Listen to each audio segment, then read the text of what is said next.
Hello there, everyone, and greetings. Back outside again today. Yay!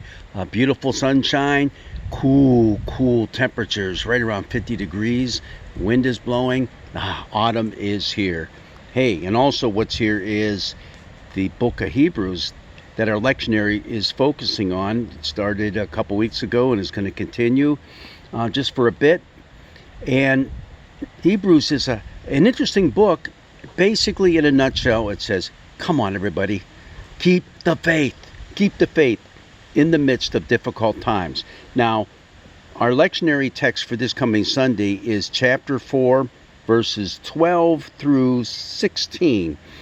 And the author of Hebrews has just kind of finished up his talk, and he's quoting one of the Psalms, one of the historical type Psalms that is talking about the failures of the Israelites when they were freed from captivity in Egypt and moving toward the promised land.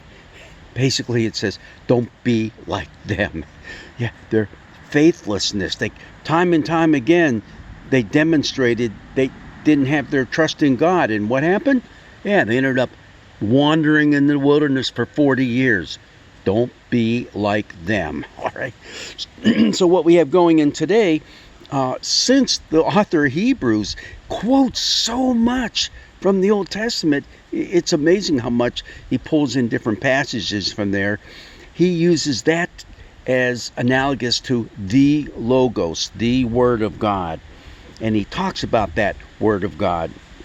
Indeed, the Word of God is living and active.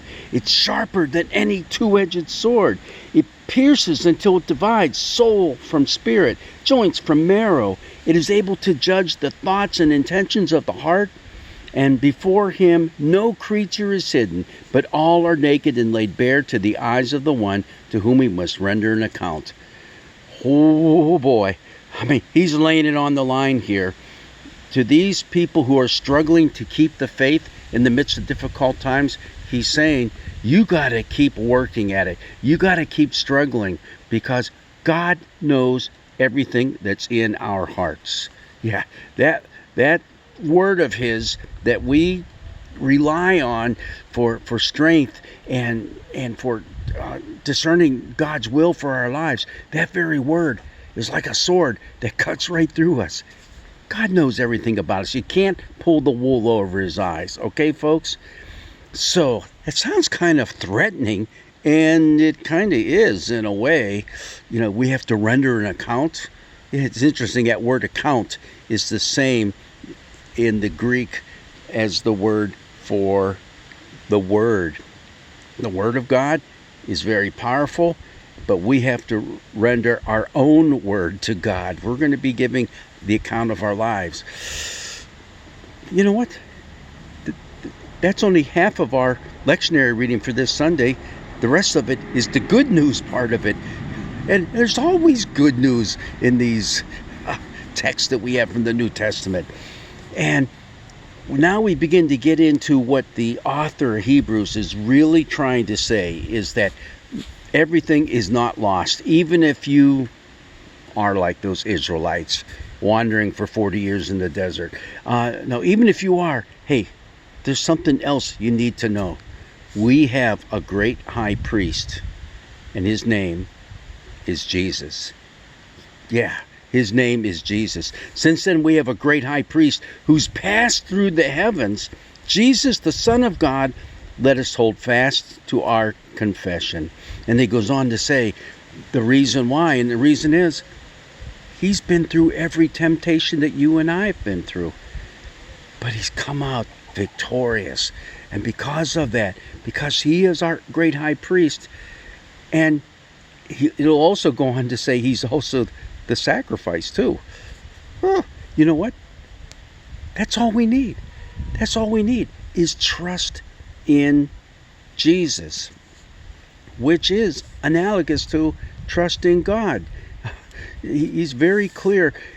The author of Hebrews really emphasizes more than any other New Testament writing other than the Gospels that Jesus was a human being, that Jesus knows us.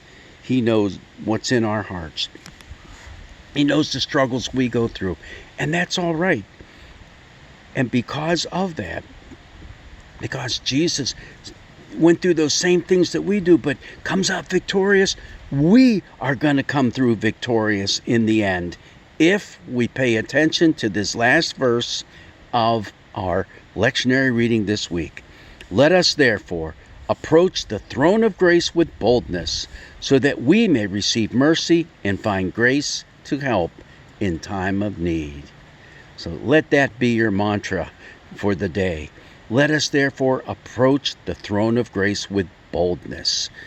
Just take the first part of that, and if you want to, and if you can memorize the second part of it, so that we may receive mercy and find grace to help in time of need. But be bold. Approach that throne of grace. It's there for us, for the asking. All right.